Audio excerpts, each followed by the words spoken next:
Salam alaikum Azoul, bonsoir.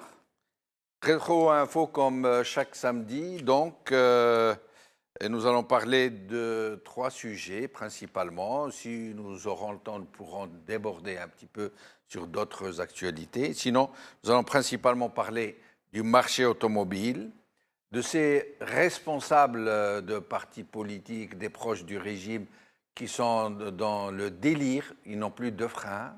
Ils font des déclarations absolument outrancières, à la limite injurieuses, à la limite méprisantes.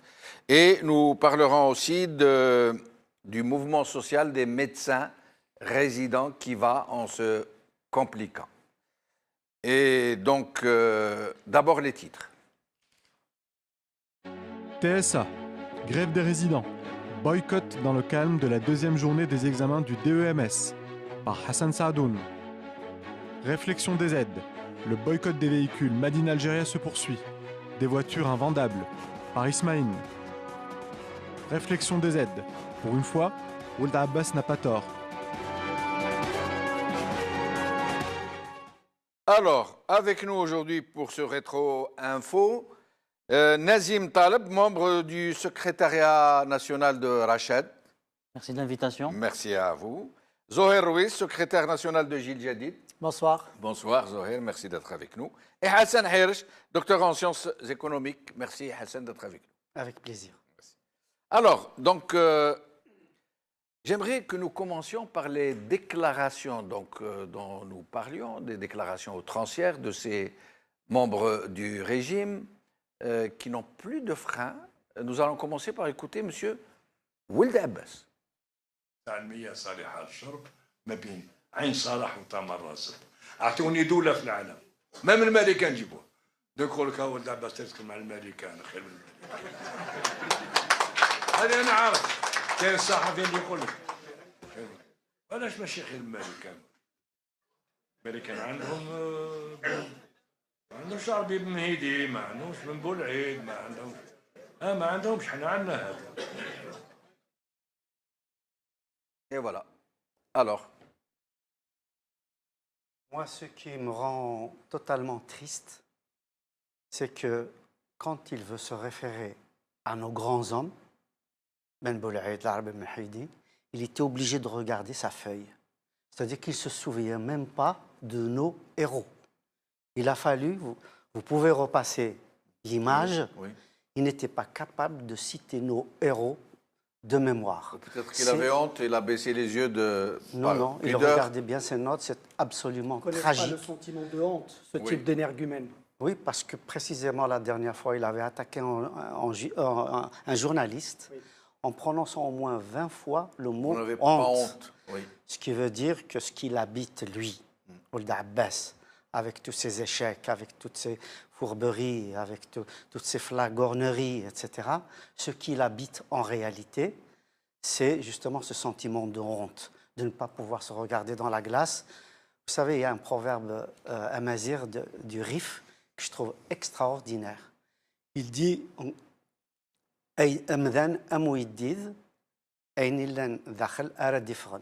l'être humain, c'est comme une outre. Il n'en sort que de ce dont elle est remplie. Oui. Une outre, s'il y a de l'huile à l'intérieur, on a de l'huile. S'il y a du petit lait, de petit lait, etc. Et donc, Ould Abbas qui, comme ça, répète le mot honte, honte, honte au moins 10, 20 fois, Oui. ça veut dire qu'il Ouais, est pas habité honte, par ouais, ce sentiment. Et c'est absolument réel et tragique à la fois. Mais Et- Ould Abbas n'est pas seul. Hein. Le malheur, c'est qu'ils sont nombreux à être comme ça dans ces attitudes. Ammar Roul qui a dit que le président de la République n'avait pas à être élu par le peuple, mais désigné par l'État, lui dit. Enfin, il voulait dire par le régime. Mais- C'est incroyable, Mais c'est hallucinant. Jamal el-Din, c'est le même moule, d'une part. C'est le même moule politique, idéologique, depuis des décennies. En plus, quand un responsable politique se sait illégitime, il sait qu'il est à la place où il est, parce que précisément, il y a un système, un rouage politique et institutionnel qui fait que ceux qui méritent d'être là sont exclus, marginalisés, etc. Et que ceux qui sont là ceux qui sont là, évidemment, c'est, pour un certain nombre en tout cas, assez médiocre. C'est des gens, comme dirait Arsqaït Larbi, qui pratiquent de l'aplaventrisme. Et c'est des gens qui sont prêts à tout, à accepter tout. Parce que, précisément, en dehors de ce système, ils ne pourront pas évoluer positivement. Donc, ils ont une place où ils se savent, 1, illégitimes, 2, éjectables, 3, nommés par des consensus claniques, 4, parce qu'ils n'ont aucune compétence et que s'ils sortaient de là, ils se retrouveraient le bec dans l'eau. Mais ils parlent au nom de qui, en fait? Ils représentent qui? Et comment le régime au nom duquel il parle, il s'exprime, comment ne les a-t-il pas évacués? Ils sont en train de lui porter préjudice. Finalement, ces gens-là, ils ne rendent pas service à Saïd Bouteflika, à l'armée et aux gens qui sont derrière. Le rôle qu'ils remplissent est suffisant. Ils ont un rôle et il faut qu'ils soient, j'allais dire, montés de cette manière, psychologiquement ou psychiquement montés de cette manière pour être utiles à un régime pareil. Et puis c'est des fusibles. Et puis c'est des fusibles. Mais ce qui est triste et pathétique et honteux à la fois, c'est qu'on est des personnages de ce type qui squattent les plus hautes institutions du pays. Il n'y a pas que Jamal Ould Abbas, ça c'est un exemple parmi d'autres. Ils squattent les institutions et ils sont des vis-à-vis de nos partenaires étrangers. Dites-vous bien que Jamal Ould Abbas a été ministre, qu'il a participé à de hautes fonctions de l'État. Il est aujourd'hui le chef d'un parti politique. Dans un pays normal, c'est ce qu'on appellerait le chef de la majorité. Vous voyez bien qu'il y a quelque chose qui ne va pas. Et ce type de bonhomme, comme je disais, reçoivent, discutent avec nos partenaires étrangers et donnent une certaine idée du pays. Mais justement, comme ils sont la façade de ce régime, pourquoi le régime choisit-il des gens comme ça qui ne sont pas très honorables, ni très présentables et qui ne peuvent que lui porter préjudice à lui-même, pas seulement au pays, mais à ce régime dont ils sont la façade apparente? Oui, mais comme ils servent des intérêts particuliers et non pas les intérêts du pays, c'est pour ça que je dis qu'ils remplissent parfaitement leur rôle, parce qu'on ne leur demande pas finalement. Qu'est-ce qui fait courir tous ces gens et Ould Abbas en particulier aujourd'hui à son âge? Il y a des intérêts très personnels et très particuliers qui sont là et qui font que ces gens-là remplissent ce rôle, le défendent. Ce n'est pas du tout l'intérêt du pays qui les intéresse. Et je me faisais la réflexion, parce que j'ai eu l'occasion de voir cette séquence, mais d'autres que vous aviez publiées. L'Algérie a déjà perdu sa souveraineté par le passé. Ça a duré longtemps, ça nous a coûté pour recouvrir notre souveraineté. À côté de nous, aujourd'hui, d'autres pays ont perdu aussi leur souveraineté. On a la Libye, la Tunisie a failli, elle a flanché à un moment donné, on a la Syrie qui est complètement disloquée, on a le Yémen. Quel est le point commun entre tous ces pays-là? C'est des dictatures, c'est des incultes et des ignares à la tête de ces pays-là qui ont fragilisé l'État et rendu possible des interventions étrangères. Mais il y a aussi un certain nihilisme dans les sociétés qui ont laissé faire et qui se sont accommodés, comme pour reprendre un mot qui a été utilisé dernièrement, se sont accommodés de la situation. Et c'est ça le plus triste, c'est qu'avec ce type d'énergumènes, nous ne sommes plus devant la menace de leurs propres intérêts, c'est qu'ils menacent la viabilité du pays, la pérennité du pays. Ils sont ce qui menace le plus la viabilité de ce pays. Et c'est pour ça que vous avez des gens qui luttent, qui veulent intervenir, qui veulent que ça cesse. C'est parce qu'ils voient bien que ce qui porte atteinte, c'est ce type d'énergumène. Et on voit bien que les étrangers qui ont des intérêts dans notre pays, comme dans d'autres pays, s'accommodent aussi de ce type d'énergumène. Parce que finalement, je veux dire, les intérêts sont ça les arrange d'avoir ce type d'énergumène. Et donc, vous avez là toutes les conditions qui font que, pour répondre à votre question, qu'ils sont utiles, ils remplissent une mission. Nazim. Oui, juste pour Oui. terminer par rapport à votre question, je ne suis pas sûr que des personnes crédibles acceptent de jouer ce genre de rôle, acceptent la flagornerie, acceptent... Mais il y a en leur sein même, au sein de ces comment dirais-je, personnages périphériques qui représentent, qui sont en quelque sorte les porte-parole officieux du régime. Il y a des gens qui sont plus ou moins crédibles, Oui, même mais- s'ils sont malhonnêtes. Par exemple, je vais vous donner un très bon exemple. Aou Yahya, par exemple. Aou Yahya, il est ce qu'il est, mais ce n'est pas un clown. Il ne dit pas des choses aussi extrêmes, aussi rigolo. Il n'a jamais dit nous sommes mieux que l'Europe, nous sommes mieux que les États-Unis, mieux que la Suède, par exemple. Il n'a jamais dit c'est au régime de désigner le chef de l'État et pas au peuple. À la limite, ils peuvent choisir les plus présentables. Pourquoi aller choisir les Roul, les Haddad, les Sidi Saïd, les Ould Abbas? Encore une fois, on dirait parce- des amuseurs publics. On dirait que... Encore une fois, parce qu'ils constituent des fusibles utiles pour les gens qui sont des décideurs et qu'on peut les remplacer comme on veut. On ne peut pas remplacer comme on veut les gens autrement crédibles, plus... oui. bien évidemment. Nazim? Bon, moi, je mettrais ces déclarations finalement dans un contexte un peu plus général, c'est-à-dire une panique à bord. C'est-à-dire que quand je prends les déclarations de Haddad qui dit qu'on est mieux que les États-Unis, c'est-à-dire qu'on n'a pas de morts sous les ponts comme aux États-Unis. Oui. Je prends les déclarations de Zour qui dit on est mieux que Paris. Ould Abbas qui dit qu'on est mieux que la Suède maintenant, qu'on est mieux que les États-Unis. L'Europe et les États-Unis. Je prends également les deux, c'est un fait rare, mais apparemment ça se précipite. Il y a eu deux communiqués de la présidence. Il y a 3 à 4 jours, on parlait d'avoir un peu de compétition dans le jeu politique. Oui, Et là, il y a oui. eu aujourd'hui même un communiqué de la présidence pour maintenir la cohésion sociale. Alors, premièrement, on sent une panique. C'est-à-dire que déjà, eux, ils parlent d'une Algérie qu'ils ont juste construite dans leur imaginaire. Elle n'existe pas pour le peuple. Le peuple sait très bien que c'est des déclarations qui sont complètement farfelues, qui sont complètement fantaisistes, qui n'ont pas de réalité. Et le peuple algérien le sait très bien. Ils savent que c'est ce que monsieur dit, c'est-à-dire le secret de monsieur Ould Abbas, dit que tout simplement c'est des bêtises qu'il dit.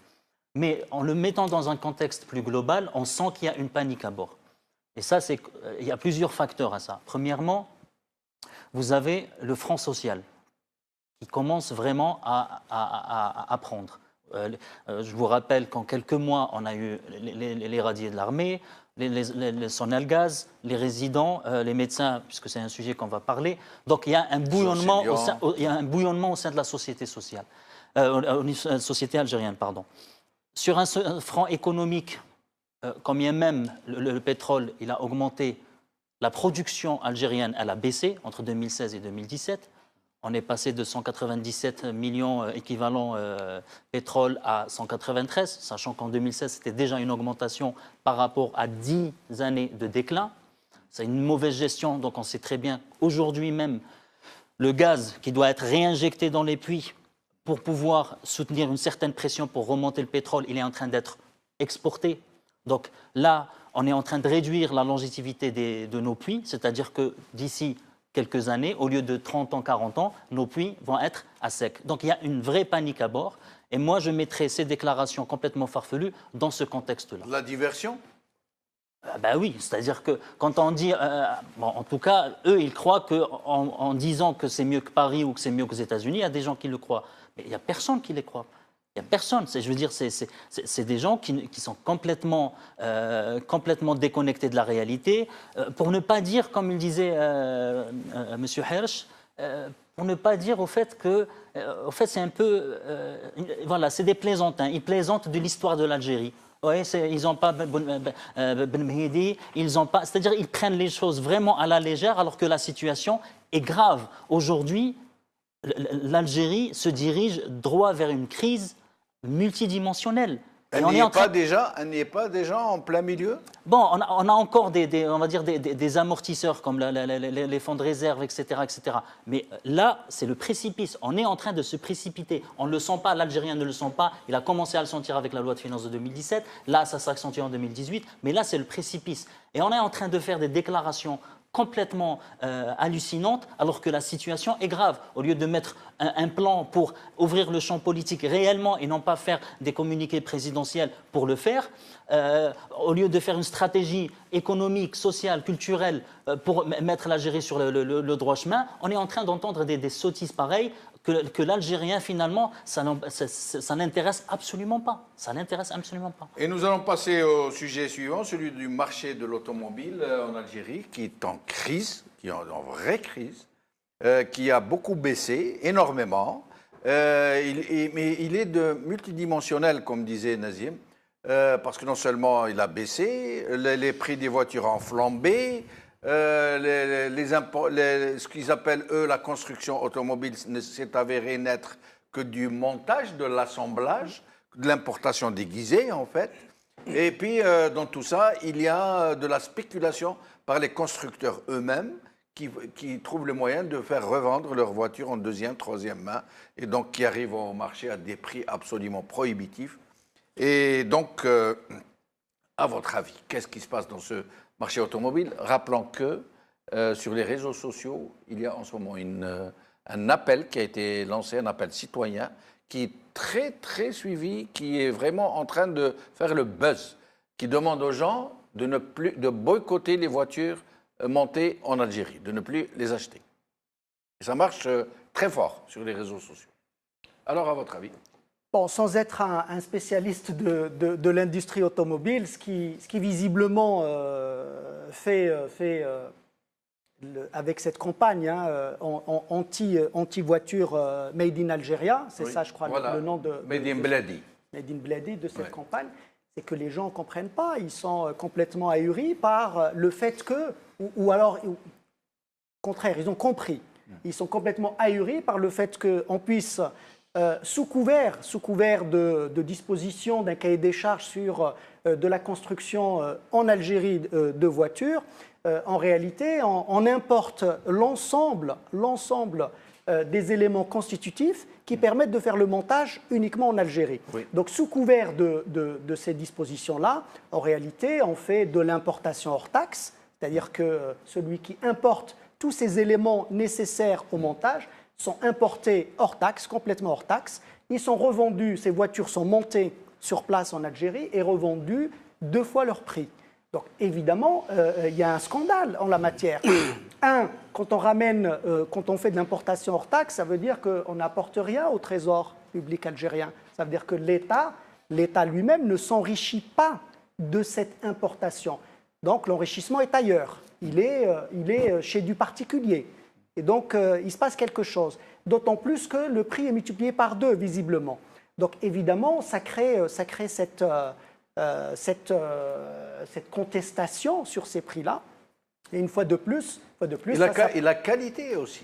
On parle aussi de très mauvaise qualité de ces voitures. Oui. Ça circule abondamment sur les réseaux sociaux. On montre plein de défauts, de malfaçon. Donc il y a plusieurs questions qui se posent. Il n'y a pas de sous-traitance digne de ce nom qui est faite localement, puisqu'on importe tout finalement. Un cahier de charge qui est complètement... Il n'y a rien. En fait, il n'y a pas de vision. Illisible, on ne comprend pas. Nazim en a parlé tout à l'heure. Il n'y a pas de stratégie, il n'y a pas de volonté de sortir, de créer de l'emploi en Algérie, de monter une industrie digne de ce nom. Donc il n'y a que des visions à court terme qui ne peuvent servir que des intérêts particuliers, tout simplement. C'est ça l'enjeu.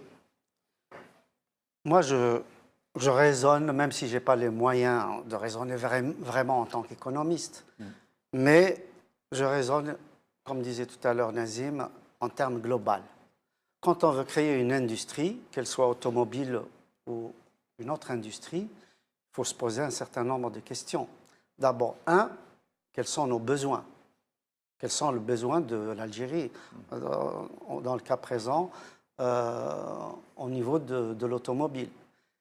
Quel genre de besoin? Est-ce que nous avons besoin d'une voiture des années 60, 50-60, telle que nous la fabriquons aujourd'hui? c'est-à-dire une voiture avec grande consommation de carburant, une voiture qui n'a pas tous les paramètres de sécurité qu'exige aujourd'hui la situation mondiale. Savoir, Vous par n'exagérez exemple, pas un peu quand vous dites 50-60, les années 50-60? C'est quand même des voitures qui sont dotées d'équipements électroniques, qui...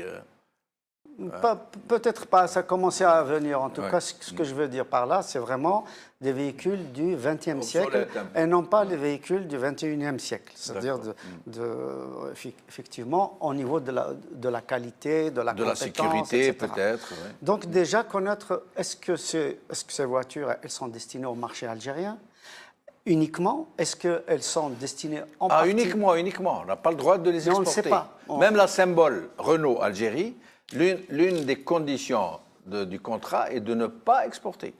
Oui, Uniquement destiné au marché algérien, exclusivement.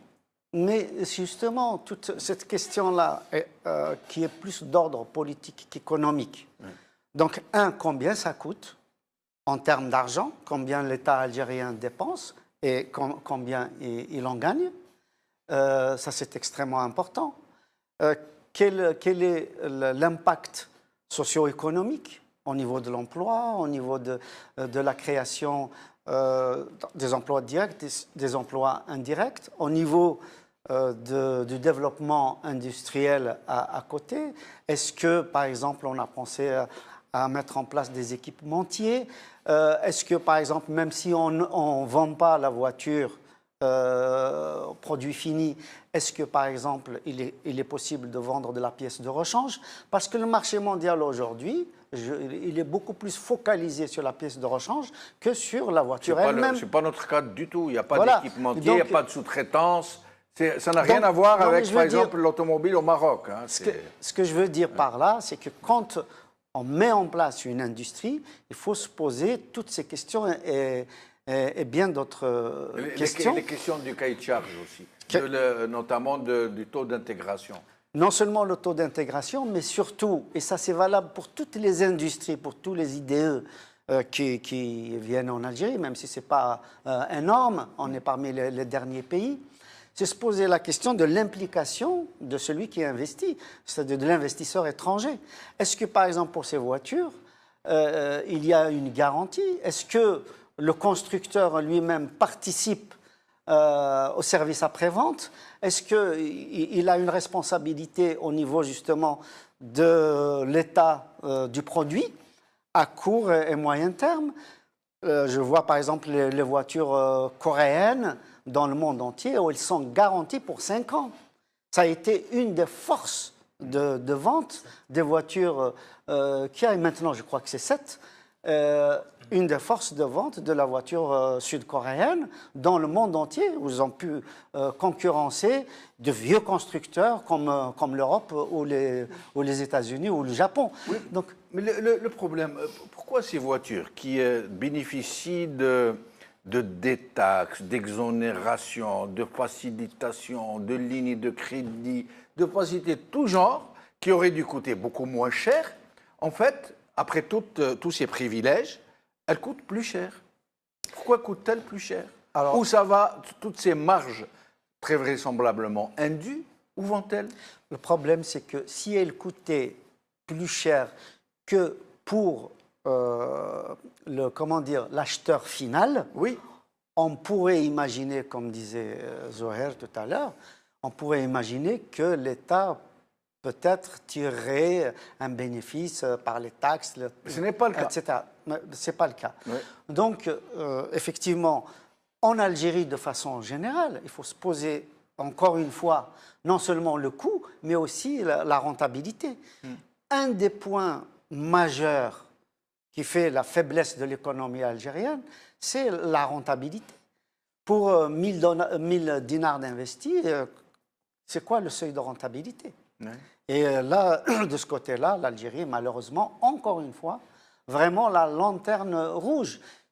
Et c'est un des points majeurs qui font que nous n'avons pas d'IDE. Et quand on oblige aussi les investisseurs étrangers à la fourche codine du 49-51, ben, il y a aussi autre chose qui va avec. Je vais vous dire, je connais des cas précis. Monsieur Djamaldine, vous savez que je suis consultant pour un certain nombre de groupes européens qui investissent en Afrique du Nord et au Moyen-Orient. Je vais vous dire, par exemple, en Algérie, je constate une chose. Il y a des marchés, par exemple, où on retrouve des industriels français, allemands, américains, mais qu'en réalité, le marché est attribué aux Turcs ou aux Chinois. C'est-à-dire que les Européens et les Américains ne sont que des sous-traitants. Un exemple frappant, je peux en parler aujourd'hui que c'est passé, la reconstruction du terminal gazier de Skikda. Oui. Il était attribué à Orascom. Oui. Et c'était les Américains et les Français, KBR et Vinci, qui l'ont construit. Ça, évidemment, c'est un moyen non seulement de détournement d'argent, mais aussi, on voit très bien qu'au niveau du contrôle des marchés, il échappe totalement aux Algériens. Et je peux multiplier des exemples comme ça, c'est absolument dramatique. Dans le même ordre d'idée, M. Djamaldine, c'est que, par exemple, je prends les expatriés. Un expatrié au Maroc, un expatrié français, britannique, allemand au Maroc, etc., il a une grande partie de son salaire qui est payée en dirham. Oui. Donc, il dépense ses dirhams sur place. Oui. Or, chez nous, nous avons un certain nombre d'expatriés qui sont payés à 100% en devises, parfois à 80%. Et je vais vous dire, Djamaldine, ce que je sais concrètement, c'est que même les 20% payés en dirhams... Ils les changent au marché noir. Parce qu'ils ne trouvent pas à les dépenser. Oui. Il n'y a pas de loisirs, il n'y a pas de possibilité, il n'y a pas d'artisanat, ils ne peuvent pas acheter une maison, ils ne peuvent pas... Il n'y a pas de tourisme. Voilà, je parlais de ça pour parler de loisirs. Donc, à partir de là, c'est la perte sèche à l'intérieur d'un projet industriel. Il faut voir aussi tout ce qui est sous-jacent. Nazim Taleb? C'est quoi la question, Djamaldine? La question, on est en train de parler de sujets... l'automobile. Pas nécessaire de poser une question précise à chaque invité. On parle des problèmes de... Non, parce que c'est vrai qu'il y a... Qu'est-ce que vous voyez comme... Quelles sont... Parce que vous voulez une question. Parce que vous voulez une question. Pourquoi? Non, c'est pas parce qu'ils ont quand même largement couvert le sujet, mais si... Il y a un fait historique qu'il ne faut pas oublier, que l'Algérie était l'un des pays, les rares pays à l'époque, qui avait une usine sur place. C'était jusqu'en 1986, il y avait une usine Renault en Algérie. Renault, oui. Camion? Oui, non, c'était voiture. Ils produisaient à l'époque même des R16. Ils produisaient ça en Algérie. Ils sont restés jusqu'en 1986. Je l'apprends. Ben, je vous le dis. Ouais. Renault, ils ont pris leur clic et leur claque en 1986. Parce que, encore une fois, on est dans un pays où on a misé sur le tout pétrole. Je vous donne une anecdote. J'ai connu un président de la Chambre de commerce, enfin, il n'y est plus, hein, ça fait longtemps qu'il n'y est plus, de Tlemcen. À l'époque, Tlemcen vendait pour l'équivalent de 500 000 mètres carrés de tapis à l'Allemagne, juste à l'Allemagne. Arrivé le socialisme, Ben Bella, Boumediene, etc., on avait de plus en plus de la bureaucratie, surtout la corruption au niveau des douanes. Ils avaient de plus en plus de mal à exporter leurs tapis. Il est parti voir la tutelle, le ministre, il leur a dit, voilà, on a du tapis, on vendait très bien le tapis, même l'Iran copiait le tapis. Il leur a dit, mais moi, je n'ai pas besoin de votre tapis, monsieur, on a le pétrole et le gaz. Donc, pendant 62, en tout cas depuis l'accélération de l'exploitation du pétrole, l'Algérie s'est bornée à avoir une économie basée que sur du pétrole et du gaz. Et aujourd'hui, l'automobile n'est que la conséquence de ces décisions à très court terme, puisque finalement, on se dit on a le pétrole et le gaz, personne ne travaille. Et donc l'Algérien qui se réveillait très tôt, à 6 h du matin, à l'époque du colonialisme, aujourd'hui, l'Algérien, il fait la grasse matinée. Parce que, malheureusement, on a poussé les Algériens à ne pas... Quand ils se réveillent, c'est vrai, ils ont toujours compté sur le gaz et le pétrole. Mais à partir du moment où ils ont décidé de diversifier, pourquoi diversifier aussi mal? Pourquoi ne pas mettre en place un système de construction automobile comme le Maroc, comme la Turquie? Une diversification implique déjà ce qu'on appelle ce qu'on appelle un commissariat au plan. Vous savez, un commissariat au plan, ils font des recommandations à un gouvernement. Le commissariat au plan, il n'y a pas que l'aspect industriel sur construire une voiture. Il y a tous les aspects. Il y a premièrement l'aspect éducation, formation professionnelle notamment. Oui. Il y a l'aspect foncier, il y a l'aspect de l'approvisionnement, il y a l'aspect de l'acheminement de l'approvisionnement. C'est tout un plan. C'est un plan. C'est un plan. C'est pour ça que des choses comme ça. C'est une vision. Voilà, c'est pour ça que des choses comme ça se font au niveau du commissariat au plan, au niveau des cellules, ce qu'on appelle de l'intelligence économique, c'est-à-dire avoir une vision. L'Algérie, elle va être où dans 30 ans? Et dans 30 ans, par exemple, l'Algérie, on voudrait faire des smartphones. Et c'est maintenant qu'il faut s'y prendre. Le problème de l'Algérie, encore une fois, ce court-termisme, si je peux m'exprimer ainsi, c'est qu'on a une crise et c'est à ce moment-là qu'on prend les décisions. Pendant 1999, on a vu les immatriculations exploser en Algérie.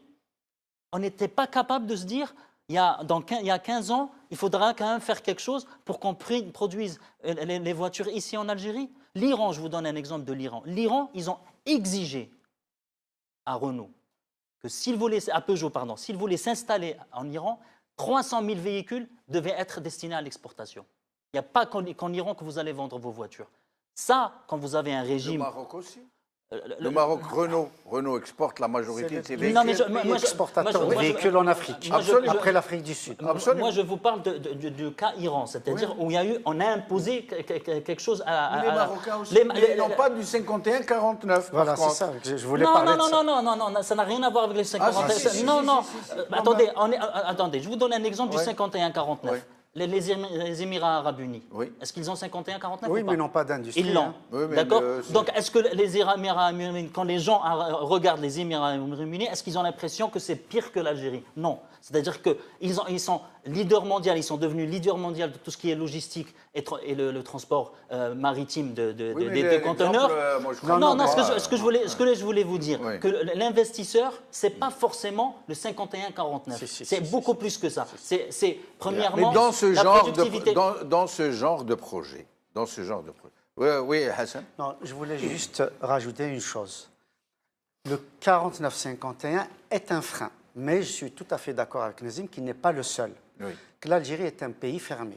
Je vais vous dire, Jamaldine, moi je connais des ingénieurs avec qui j'ai travaillé et avec lesquels je travaille encore, qui ont des problèmes énormes pour avoir un visa pour rejoindre leur entreprise. Oui. Ils sont affectés, par exemple, par Renault, par Lafarge, par Vinci, etc.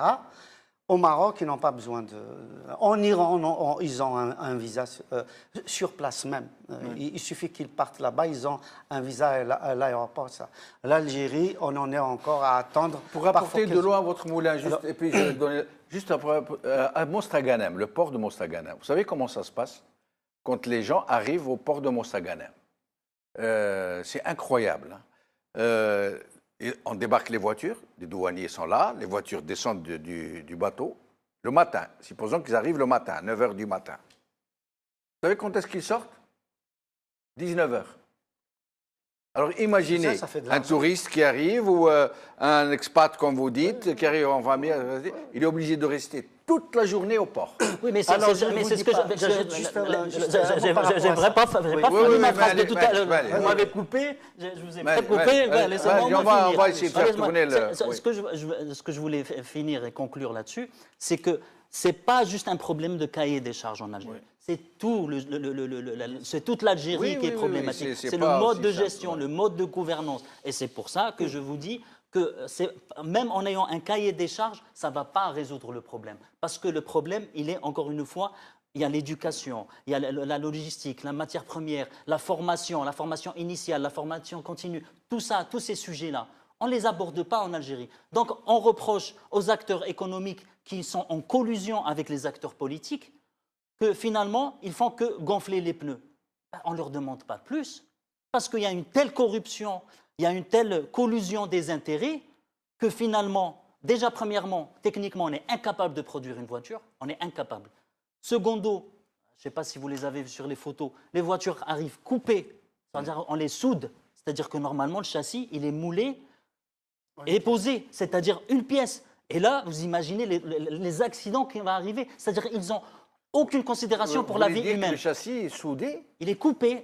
C'est-à-dire que sur un conteneur, on ne peut pas, pour faire rentrer le plus de voitures, on fait la moitié arrière en dessous, la moitié avant au-dessus. C'est incroyable ça. Oui, et puis un dernier tour, et puis on passe au sujet suivant. Parce que Mais rapidement, je suis Hassan. entièrement d'accord que Oui. c'est le système algérien qui est complètement obsolète. Oui. Et en fait, au lieu d'avoir un État aidant, qui aide aussi bien les investisseurs internes que les investisseurs externes, on a un État limitant. Oui. Je parlais tout à l'heure des expatriés. Moi, je vis pratiquement leurs problèmes chaque jour, chaque semaine. Ben, prenons par exemple le permis de travail. C'est-à-dire que vous prenez un ingénieur là, de Renault, par exemple, qui va partir en Algérie. Il faut qu'il attende au moins 15 jours pour avoir le visa. Et encore, ce n'est pas garanti qu'il ait le visa. 2, quand il arrive sur place, il faut qu'il ait et le permis de travail et le permis de séjour. Alors, ils reçoivent des récépissés d'1 mois ou de 3 mois. Ils sont traînés comme ça pendant parfois des années. Ils ont des missions de 3 ans à 5 ans. Ils traînent pratiquement pendant tout ce temps des récépissés de très courte durée, soi-disant parce que c'est une réplique de l'Algérie à la situation des immigrés, à la réciprocité. Complètement. C'est-à-dire que l'Algérie est toujours sur comment dire, l'idéologie des guerres coloniales. C'est vrai que les Algériens, quand ils étaient libres, ils ont gagné une guerre coloniale parce que c'était le siècle justement des guerres coloniales. Or, aujourd'hui, ce sont les guerres économiques. Et les guerres économiques, l'Algérie est en train de les perdre une par une si on ne fait pas des réformes sérieuses, courageuses, avec refondation totale de l'État. Tant qu'on ne donne pas la possibilité à l'Algérien sur place, c'est-à-dire au niveau de la mairie, au niveau de la daïra, au niveau de la wilaya, au niveau de la région, tant qu'on ne peut pas prendre de décision, tant qu'à Oran, pour installer une usine Renault, c'est Alger seulement. Alger seulement qui décide, et pas les Oranais. Monsieur Heiros, il faut un changement de régime parce que les réformes, ils sont incapables de faire des réformes. Plus de temps, il faut vraiment passer au sujet suivant. Zoher, sur ce sujet. C'est ce que je voulais dire, c'est que quand on voit sur la séquence précédente des hommes d'État, soi-disant, avec le niveau intellectuel et la façon de s'exprimer, c'est ceux-là qui sont aux manettes. Comment voulez-vous que ceux-là ait une vision d'avenir et engage le pays avec une planification comme ça a été dit, etc. On voit bien que ce n'est pas ceux-là qui peuvent le faire parce qu'ils n'ont pas la capacité de l'imaginer. Et deuxièmement, ils ne sont intéressés que par leurs propres intérêts. Ça ne les intéresse pas d'engager l'Algérie sur une planification avec un développement d'industrie localement, de l'emploi, etc. Ce qui les intéresse, c'est ce que j'ai dit en propos introductif, c'est le rendement immédiat qu'ils peuvent tirer pour eux-mêmes, pas pour l'Algérie. Ce n'est pas ça qui les intéresse. Et donc, tant que nous aurons affaire à ce type d'énergumène, nous aurons ce type de disposition, ce type de rendement court-termiste. Et donc, tout à fait en accord avec Nazim, il faut évacuer ce personnel politique pour permettre aux Algériens de construire leur pays et de le lancer sur la voie du développement. Donc il faut changer ce régime. Changer ce régime, c'est s'engager pour son changement. Ce n'est pas rester assis derrière un clavier pour Facebook ou je ne sais quoi, mais c'est s'engager concrètement pour évacuer ce régime et ne pas le laisser perdurer. Voilà le challenge. Qu'est-ce que c'est s'engager concrètement? Il faut être dans les associations, il faut être dans les partis, il faut être dans la rue, il faut aller soutenir les médecins, il faut être avec eux là quand ils font leurs manifestations devant les hôpitaux et qu'ils se font tabasser, il faut aller les soutenir. Justement, nous y arrivons. Juste une phrase. On n'a pas besoin d'être médecin. Hassan, on n'a plus le temps, mais vraiment une phrase. C'est par rapport à la vision dont vous parliez tout à l'heure, aussi bien vous-même que Zoher Ruiz, à propos de la vision. J'ai entendu une interview du général Ben Yeles. Oui. Ça m'a complètement sidéré. Je suis resté vraiment estomaqué. Qu'est-ce qu'il disait? Voilà, j'ai pris une note. Il disait que Boumediene, à son époque, avait installé des usines d'électroménager, pour pouvoir, à terme, dans 20 ans, pouvoir que l'Algérien puisse fabriquer des radars. C'est inimaginable. Et qu'il avait mis en place une industrie pour fabriquer des machines agricoles et des tracteurs pour qu'à terme, l'Algérien puisse fabriquer des chars. Or, on en est 40 ans après, cette vision-là est complètement démoniaque. C'est-à-dire qu'au lieu, c'est-à-dire qu'au lieu de négocier avec les puissances de l'époque, au moment où l'Algérie avait un rôle au niveau mondial, de négocier directement la fabrication des radars, la fabrication des chars, eh ben, on allait vers l'électroménager, vers les machines agricoles. Et nous allons passer au sujet... C'est totalement ridicule. Voilà la vision de dirigeants algériens depuis Bouharouba. Médecin résident. Alors, le Front social est en ébullition, ça se complique vraiment. Maintenant, les médecins résidents ne veulent plus passer leurs examens. Oui. Ils menacent de boycotter toutes leurs études. Certains menacent même de démissionner. Et ils sont rejoints par les médecins internes. À Alger, ça y est, ils les ont rejoints. À Oran et ailleurs, dans les autres CHU, ils menacent de le faire très vite. Et les médecins spécialistes menacent aussi d'entrer en grève. Ils ont lancé déjà leur préavis de grève à partir du 27 mars. C'est dire que ça va se compliquer très sérieusement, que déjà la situation dans les hôpitaux algériens est très grave et que là, ça risque encore d'être encore plus grave. Et pour qui? Pour les malades, généralement. Oui, on sent qu'il n'y a plus de pilote à bord, tout simplement, parce que le sujet, en réalité, le sujet, la cause des manifestations, en tout cas des revendications des médecins résidents, pas très compliqué. C'était l'histoire du service civil, service civil. Militaire, voilà, avec des revendications tout à fait légitimes. Et de meilleures conditions de travail. Avec des revendications légitimes, tout à fait légitimes, sur les conditions de travail, sur les conditions d'éloignement, des regroupements familiales, etc. Il n'y a rien d'extraordinaire dans ce type de revendications légitimes. Si, il y a quelque chose d'extraordinaire, Zoher. Je me permets de vous interrompre. Le régime, en ce moment, il est dans une telle situation. Il a perdu les moyens de ses méthodes. Il ne peut plus corrompre les gens. S'il cède aux revendications des médecins résidents, ça va être le raz-de-marée de toutes les catégories socio-professionnelles. C'est là où je voulais en venir. Voilà. Absolument. Je vous en prie. C'est-à-dire que dans l'absolu, ce type de revendication n'est pas spécialement compliqué à mettre en œuvre. Oui. Si on était dans un pays où il y avait cette vision dont on parlait tout à l'heure, et on n'avait pas des Ould Abbas, mais d'autres, etc., ce n'était pas très compliqué. Mais on arrive à une situation où il n'y a plus de communication possible, et puis le régime, c'est ce que vous venez de dire, n'a plus les moyens de satisfaire les revendications des uns et des autres. Donc on arrive devant une situation qui est désormais plus que crispante, puisque on a même parlé de violence physique sur les manifestants. Et même des attouchements sexuels. C'est de ça que je voulais parler. Ouais. Et donc là, on arrive vraiment à une situation chaotique. Et ça, ce n'est pas tenable. Ce n'est pas du tout tenable.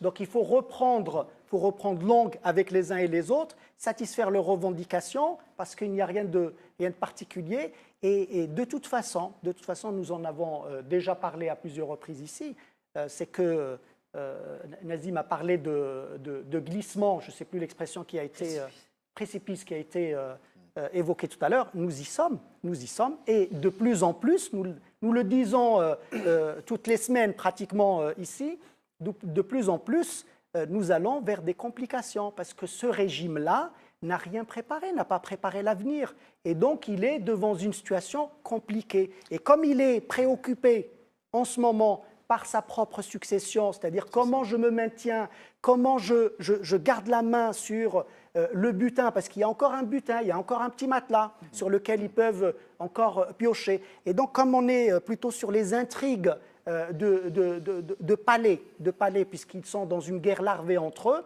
ils ne se préoccupent pas de ce qui se passe autour, ils n'ont plus les moyens de sauvegarder la paix sociale. Donc, de plus en plus, les feux vont commencer à prendre un peu partout et dans tout le corps social. Je mets un bémol à ce qui vient d'être dit, enfin, à une partie de ce qui vient d'être dit, à savoir que le pouvoir actuel ne répond pas aux revendications parce qu'il n'a plus les mêmes moyens, qu'il y a quelques temps, etc., et que s'il cédait aujourd'hui aux médecins, par exemple, que c'est toute la société qui va revendiquer, etc. Je ne suis pas entièrement d'accord, parce que avec les mêmes conditions financières d'aujourd'hui, eh ben, on pourrait rationaliser. C'est-à-dire ce que demandent les médecins, ce n'est pas plus d'argent, plus de moyens, plus de ceci, mais avoir la possibilité d'autogestion, de gérer eux-mêmes. Parce qu'ils ont des bureaucrates qui sont nommés, parachutés par le régime en place, qui ne font pas leur travail, ce qui fait qu'il y a beaucoup de gaspillage, il y a beaucoup d'appareillages qui arrivent et qui sont immédiatement hors usage, qu'il n'y a pas d'entretien, qu'il n'y a pas de suivi, qu'il n'y a pas de rationalisation du travail, qu'il n'y a pas de rentabilité, que tout tourne au ralenti.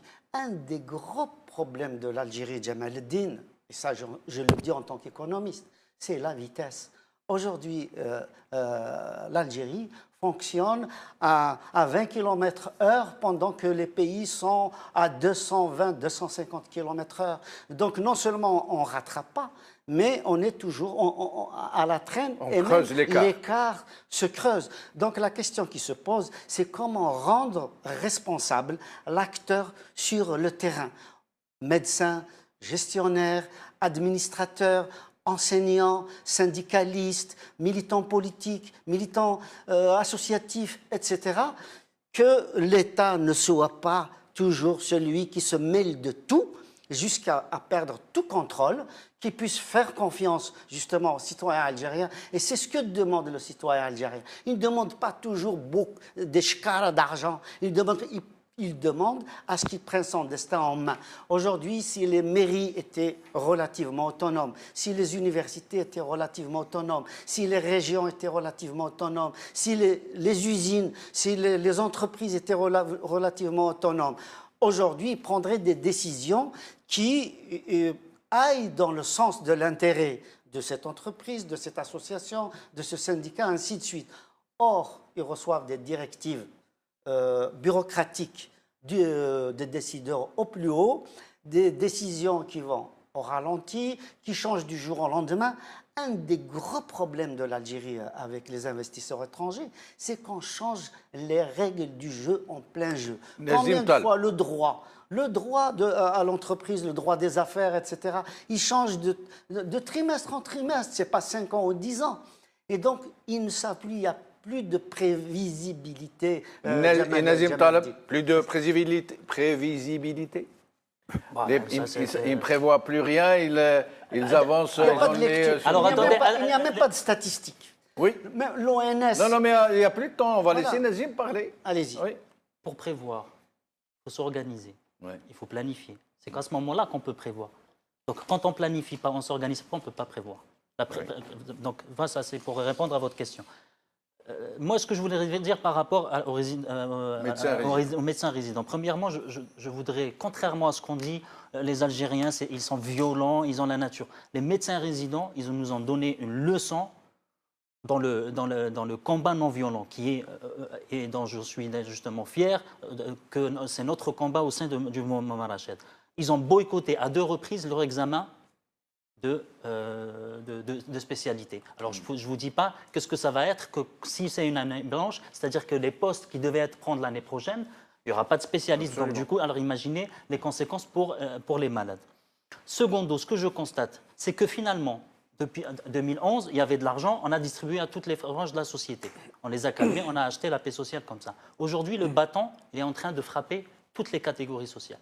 On a frappé les radiés de l'armée, on a frappé les gens du Sonalgaz, on est en train de frapper des médecins quand même, des bac plus 8, des bac plus 12. On a frappé une femme, c'est pour vous dire la fragilité de un régime ou un policier qui arrive à frapper une femme, c'était Dr Hadjab, qui a été frappé, malmené, jeté comme du bétail dans le fourgon et qu'on n'a même pas assisté, alors qu'il y a 3 semaines, ils ont fait au journal officiel le code de déontologie du policier qui a l'obligation de la sauvegarde de l'intégrité physique et morale de la personne. Ça a été rayé comme...